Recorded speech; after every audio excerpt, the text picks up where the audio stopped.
सप्ताह व तुळशी पूजा व श्री संत चरित्र कथा. आजचा कथेचा द्वितीय कथेला सुरुवात होत आहे. तसेच या अखंड हरिनाम सप्ताहाचे मार्गदर्शक हरिभक्त परायण भागवताचार्य कांतदाय माईसाहेब महाराज सोनटक्के यांच्या मार्गदर्शनाने व तुमच्या सर्वांच्या सहकार्याने चालू असणारा अखंड हरिनाम सप्ताह संत सावता महाराज यांच्या पुण्यतिथी निमित्त संत सावता महाराज यांनी आपल्या भगवंताला हृदयामध्ये साठवलं असे असणारे सावता महाराज. तसेच कथेला साथ करणारे हरिभक्त परायण गायनाचार्य कीर्तनकार राधा दिदी सोनटक्के तसेच वैष्णवी दिदी सोनटक्के आणि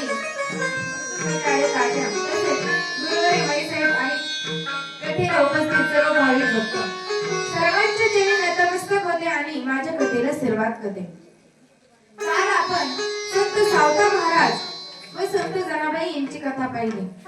आज आपण संत सखुबाई आणि संत कानोपात्रा यांची कथा पाहणार आहोत. संत सखुबाई यांचा जन्म एका वारकरी कुटुंबामध्ये झाला आणि त्यांचे आई वडील हे वारकरी होते. लहानपणापासून त्यांच्यावर भक्तीचे संस्कार झाले आणि सखुबाई लहानाच्या मोठ्या होऊ लागल्या. मोठ्या होत असताना 12-13 वर्षाच्या झाल्याच्या नंतर त्यांच्या आई वडिलांनी त्यांचा विवाह केला. करवीर या गावामध्ये त्यांना देण्यात आलं. त्यांचं सासर खूप कडक होतं हे त्यांना माहित नव्हतं. सखुबाईला वाटलं आपण जसं माहेरामध्ये भगवंताचं पूजा करत होतो, भगवंताचं नामस्मरण करत होतो, भगवंताची पूजा करत होतो तसं सासरी पण असं, पण सासरी काही वेगळंच होतं. सखुबाई विवाहाच्या दुसऱ्या दिवशी सवयीप्रमाणे पहाटे उठल्या.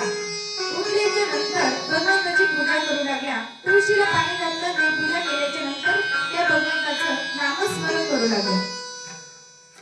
भगवंताचं नामस्मरण करत असताना त्यांची सासू खूप क्रूर वृत्तीची होती. तिला देवधर्म अजिबात पटत नव्हता. ती देवधर्माचा तिरस्कार करायचा. ती धावत पळतच आली आणि सखुबाईला म्हणाली, अजिबात ते देवपूजा करायची नाही. या घरामध्ये देवधर्म अजिबात चालणार नाही. लाग कामाला. सखुबाई काही न बोलता आपल्या कामाला लागल्या. काम करत असताना सखुबाई मनात विचार करू लागल्या, हे विश्व ज्याने निर्माण केले तो भगवान परमात्मा, त्याच्याच कृपेने हे सर्व जग चालते. तुझ्याच मुळे आम्ही आहोत आणि तुझंच नाव घेण्याकरता या घरामध्ये चोरी आहे. पण सखुबाईने भगवंताचं नाव घेण्याचं बंद केलं नाही. ती मनातली मनात भगवंताचं नामस्मरण करू लागली. पण कधीतरी चुकून तिच्या तोंडाला भगवंताचं नामस्मरण यायचं. ती भगवंताचं नामस्मरण करायची. विठ्ठल विठ्ठल विठ्ठला पांडुरंग विठ्ठला, विठ्ठल विठ्ठल विठ्ठला पांडुरंग विठ्ठला, विठ्ठल विठ्ठल विठ्ठला पांडुरंग विठ्ठला, विठ्ठल विठ्ठल विठ्ठला पांडुरंग विठ्ठला, पांडुरंग विठ्ठला, पांडुरंग विठ्ठला,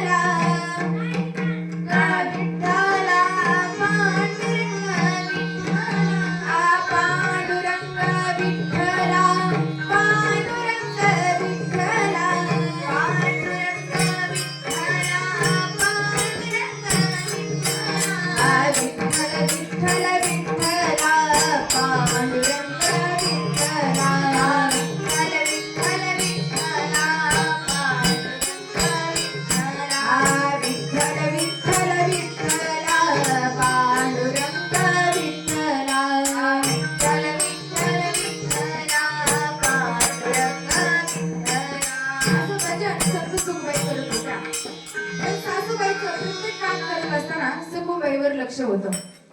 ती नामस्मरण करत असताना सखुबाईंनी भगवंताचं नामस्मरण केलं की त्यांची सासू त्यांना मारायची, कधी खवळायची, कधी त्यांना शाप द्यायची. तिला वाटलं आपला पती तरी आपली बाजू घेईल, पण तिचा पती सुद्धा आई पुढे काही सुद्धा बोलत नव्हता.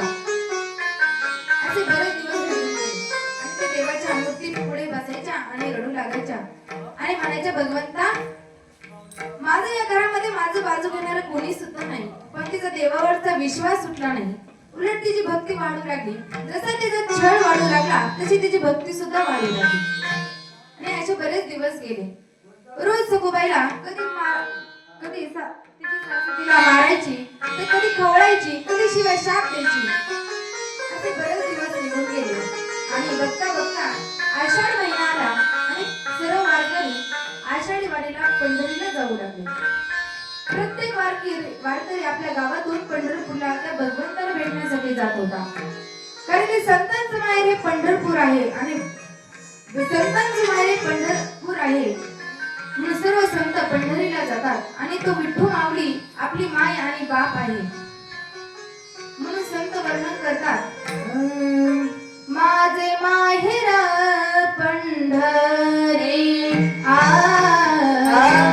माझे माहेर पंढरी माझे माहेर पंढरी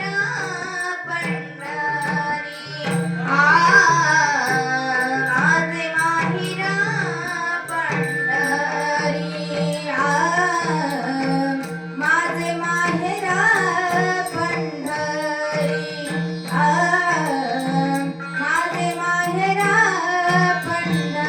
पंढरी माझे माहेर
भगवंताला भेटण्यासाठी जातात. दुपारची वेळ होती. संत सखुबाई भांडी घासत होत्या आणि अचानक त्यांच्या कानावरती टाळ मृदुंगाचा आवाज येऊ लागला. पाऊली चालती पंढरीची वाट, पाऊले चालती पंढरीची वाट, पाऊले चालती पंढरीची वाट, पाऊले चालती पंढरीची वाट, पाऊले चालती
तिने पाहिले आणि तिला वाटलं आपण सुद्धा पंढरीला गेलं पाहिजे.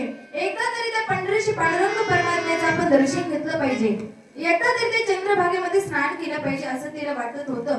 पण तिच्या सासूचा धाक तिला होता.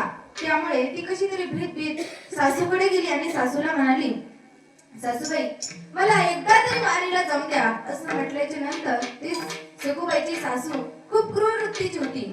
असं म्हटले मला वारीला जाऊन द्या असं म्हटल्याच्या नंतर तिची तळपायाच्या मस्तकाला गेली. तिने त्या सखूबाईला ढकलून दिला आणि म्हणाले, तुला लाज वाटते का परक्या माणसात नाचायला? अजिबात वारीला जायचं नाही. तिच्या सासूला जो वारीचा विचार तिच्या डोक्यातून कायमचाच काढायचा होता. म्हणून तिने एक योजना केली. तिने घरातील गव्हाचं एक पोतं, ज्वारीचं एक पोतं आणि बाजरीचं एक पोतं सर्व धान्य एकत्र केलं आणि तिला सांगितलं, तुला जायचंय ना वारीला, जा, पण त्याआधी ही सर्व धान्य निसून काढ, घरातील सर्व काम कर, गायांना धुवून काढ, गोठा स्वच्छ कर, सरपण आण आणि सर्व घराला आतून बाहेरून रंग दे. आणि हे काम तू एका दिवसात करायचं आणि एका दिवसात केल्याच्या नंतरच तू वारीला जायचं.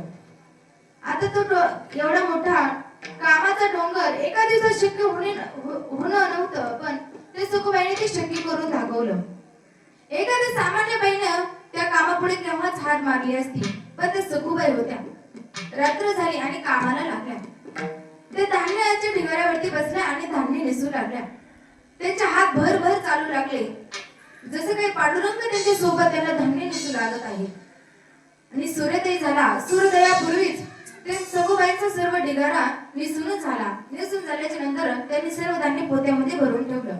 आणि सूर्योदय झाल्याच्या नंतर सर्व अंगण त्यांनी झाडून काढलं, भांडी घासले आणि ते सरपण आणण्याकरिता शेतामध्ये गेल्याच्या नंतर सरपण गोळा केलं, त्याचे भारे बांधले आणि ते घरी आणून टाकले. आणि सर्व शेण काढलं आणि गायांना धुवून काढलं आणि गोठा स्वच्छ केला. आणि त्या घराला रंग देण्यासाठी त्यांनी सुरुवात केली. आतून बाहेरून सखूबाईंनी सर्व घराला रंग दिल्याच्या नंतर आता तिच्या निष्पाप मनात एकच विचार येत होता, आता सासूबाई मला नक्कीच वारीला लावतील. पण त्या क्रूर वृत्तीच्या सासूबाई, त्यांना तिने कामाचं काहीच वाटत नव्हतं. तिने इतकं मोठं काम केलं, त्याचं समाधान तिच्या चेहऱ्यावर अजिबात दिसत नव्हतं. ती त्या सखूबाईला वारीला तर जाऊनच देणार नव्हती, पण तिचा अपमान केला आणि तिला मारून पुन्हा घरामध्ये बसवलं.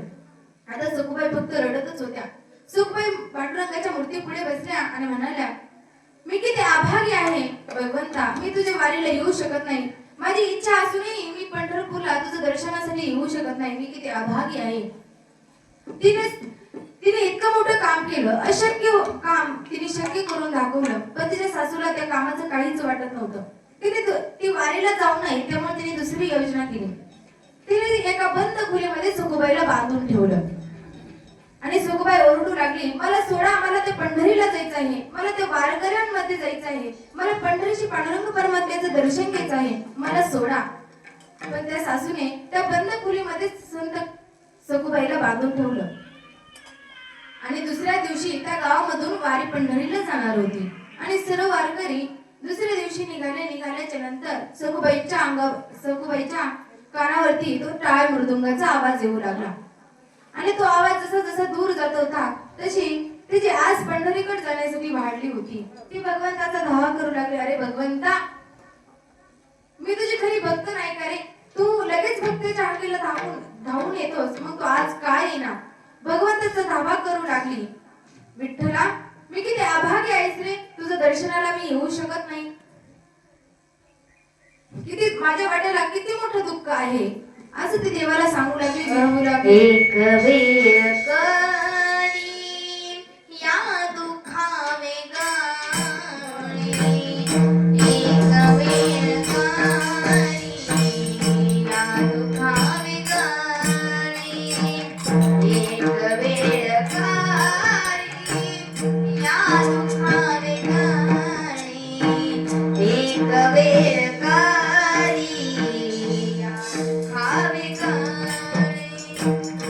एक वेळ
पाय हा माझा नवस आठवीन पाय हा माझा नवस आठवीन पाय हा माझा नवस नवीन पाय हा माझा नवस नवीन पाय हा माझा नवस आठवीन पाय हा माझा नवस आठवीन पाय हा माझा नवस आठवीन पाय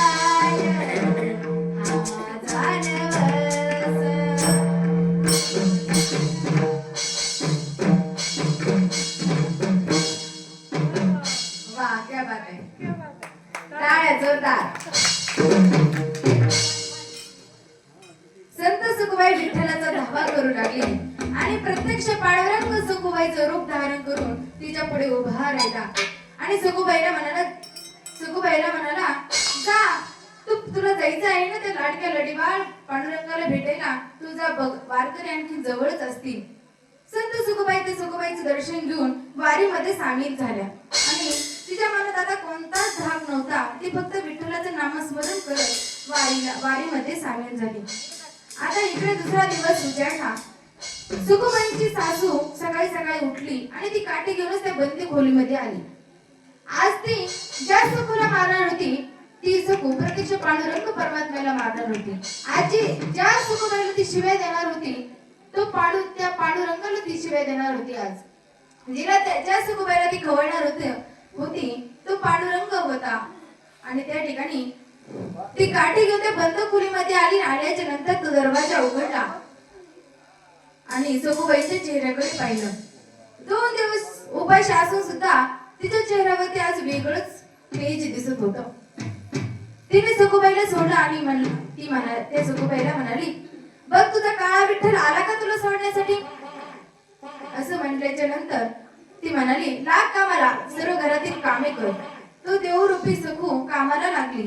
कामाला लागल्याच्या नंतर तिने सर्व अंगण झाडून घेतलं, भांडी घासले, सरपण आणलं आणि शेण काढलं. तो पांडुरंग सर्व काम करू लागला. ते सखूबाईला कधी तिची सासू मारायची कधी खवळायची आणि तो पांडुरंग तसा सहन करत होता. आणि इकडे सखूबाई वारीमध्ये पंढरपूर पर्यंत पोहोचल्याच्या नंतर पांडुरंगाचं दर्शन तिने घेतलं आणि बऱ्याच दिवस त्या ठिकाणी राहून ती परतीच्या प्रवासाला निघाली. आता जसं गाव जवळ येत होतं तसं तिला मनात भीती वाटत होती की आपण त्या अंधाऱ्या खोलीमध्ये पळून आलो आहोत. आता सासू मला आत घेईल का नाही. या भीतीने ती कशी तरी घरी पोहोचल्याच्या नंतर अंगणामध्ये पाहिलं तर सेम टू सेम तिच्यासारखी दिसणारी सखू तिला दारामध्ये उभा दिसली. तो प्रत्यक्ष पांडुरंग होता. प्रत्यक्ष पांडुरंग सखूबाईंच्या घरामध्ये राबत होता. सखूबाईंवरचे सर्व काम करत होता. सखूबाईने त्या पांडुरंगाचे चरण धरले आणि नतमस्तक झाली. पांडुरंगा मला माफ कर, माझ्यामुळे तुला किती कष्ट झाले रे. पांडुरंग म्हणाला मला एका भक्ताची सेवा करण्याची भक्ताचं काम करण्याची संधी मला भेटली. असं म्हणून भगवंत त्या ठिकाणी गुप्त झाले आणि हा सर्व वृत्तांत तिचा पती आणि सासरा पाहत होता. तिचा पती आणि तिची सासू पाहत होती. तिची सासू आता त्या सखूबाईचे पाय धरू लागली, क्षमा मागू लागली. मला क्षमा कर, मी प्रत्यक्ष पांडुरंगाला मारत होते, त्या प्रत्यक्ष पांडुरंगाला शिवाय देत होते, मला माफ कर. संत सखूबाईने कोणताच अहंकार न करता त्यांना समजावून सांगितले आणि त्या ठिकाणी इतकी भक्ती सखूबाईंची होती म्हणून सखूबाईने नामस्मरणाचा कधीच खंड पडून दिला नाही. प्रत्येक गोष्टीला भक्ताच्या प्रत्येक गोष्टीला भगवंत धावून येतो. अच्युतं केशवं कृष्ण दामोदरं राम नारायणं जानकी वल्लभं. अच्युतं केशवं कृष्ण दामोदरं राम नारायणं जानकी वल्लभं. अच्युतं केशवं कृष्ण दामोदरं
भगवंताला आठवलं पाहिजे. संत कानोपात्रा हिने सुद्धा भगवंताची भक्ती केली. एका कणिकेच्या पोटी तिचा जन्म झाला, पण ती भगवंताचं नामस्मरण करत होती. अशी असणारी कानोपात्रा. कानोपात्राचा जन्म पंढरपूर जवळ असणाऱ्या मंगळवेढा या गावामध्ये झाला. श्यामा नावाच्या नायकिनीच्या पोटी तिचा जन्म झाला. आणि श्यामा नायकिनीला वाटत होतं आता आपली मुलगी मोठी व्हावी, आपल्यासारखंच नृत्य करावं, राजाच्या दरबारामध्ये नाचावं आणि पैसा कमावा, असं त्या श्यामा नायकिनीला वाटत होतं. पण संत कानोपात्रा लहानाच्या मोठे होऊ लागल्या. जशा मोठ्या होऊ लागल्या तशा श्यामाच्या मनामध्ये वेगळे वेगळे विचार येत होते.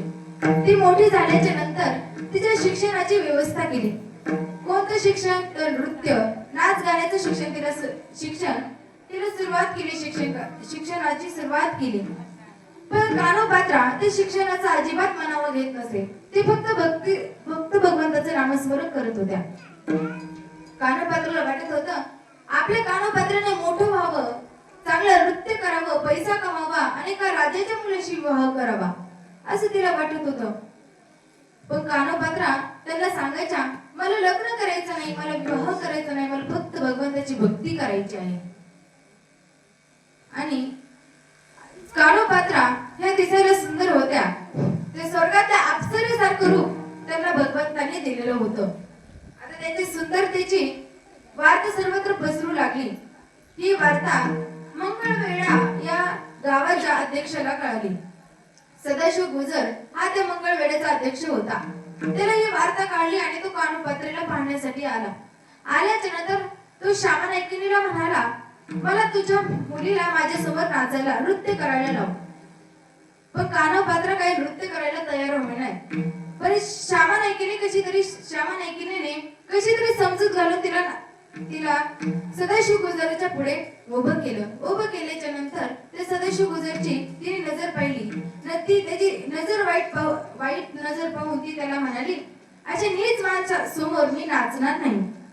असं म्हणल्याच्या नंतर त्याला राग आला आणि त्याची तळपायाच्या मस्तकाला गेली आणि तो रागाने तिथून निघून गेला. रागाने निघून गेल्याच्या नंतर त्याने ठरवलं आजपासून या मायलेकीला त्रास द्यायचा.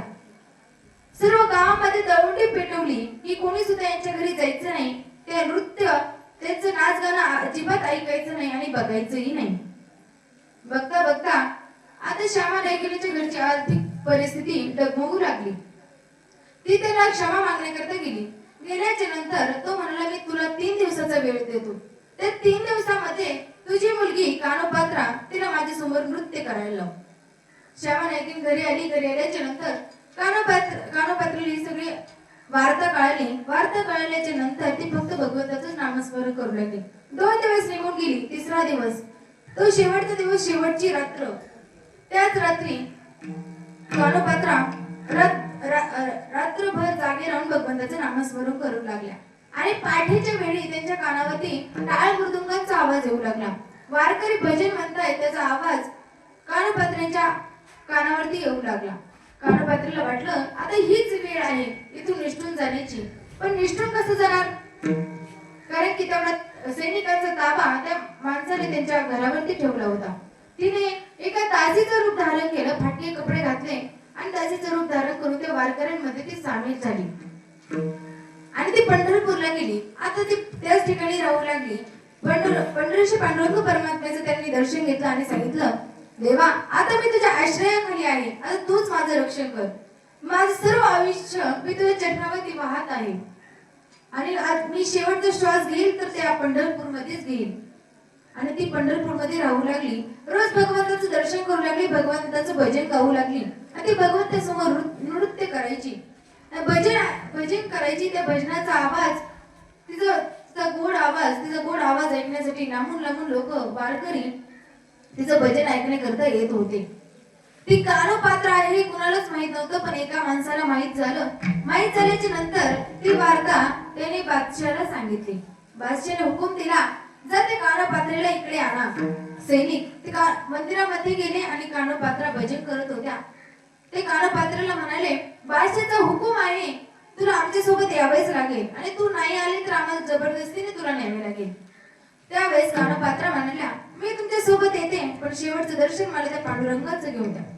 कानोपात्रा आतमध्ये गेल्या आणि भगवंताचं दर्शन घेतलं. भगवंताच्या चरणावरती डोकं ठेवलं आणि त्या भगवंताला म्हणू लागले, अरे भगवंता, आता तूच माझं रक्षण कर, तूच माझं रक्षण कर. आणि त्यांनी आपलं देह भगवंताच्या चरणावरती लीन झाला आणि त्या ठिकाणी एक वृक्ष उगवला आणि आज आपण पाहतो ते वृक्ष त्याच ठिकाणी आहे. कानोपात्राने आपले सर्व जीवन भगवंताच्या चरणावरती अर्पण केलं. मनात भरली पंढरी जाईन म्हणते माहेरी. मनात भरली पंढरी जाईन म्हणते माहेरी. पांडुरंगाच्या दरबारी हो हसत नाचत. पांडुरंगाच्या दरबारी हो हसत नाचत. पांडुरंगाच्या दरबारी हो हसत नाचत. पांडुरंगाच्या दरबारी हो हसत नाचत.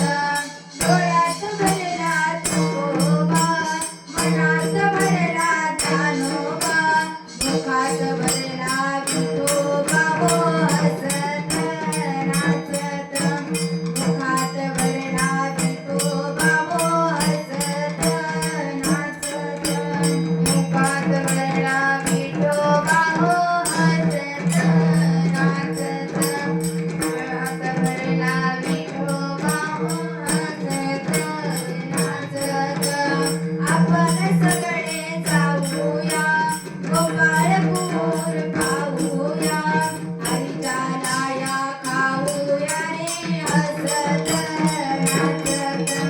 हरीच्या लाया खाऊया हो हसत नाचत. मनात भरली पंढरी जाईन म्हणते माहेरी. मनात भरली पंढरी जाईन म्हणते माहेरी.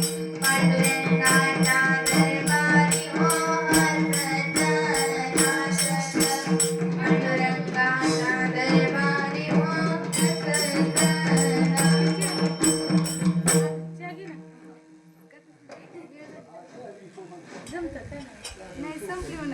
संपली का?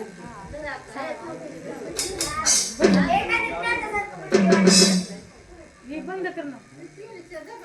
इकडे घ्यायच्या. आजची कथा याच ठिकाणी विराम घेत आहे.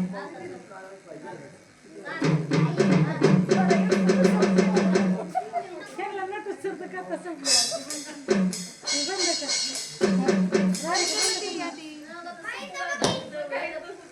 अरे ते बंद कर ना मोबाईल. ती नाही, ही बंद करायची मोबाईल. मोबाईल बंद कर बंद कर. गवळण घेऊन येतो. अरे मोबाईल बंद कर.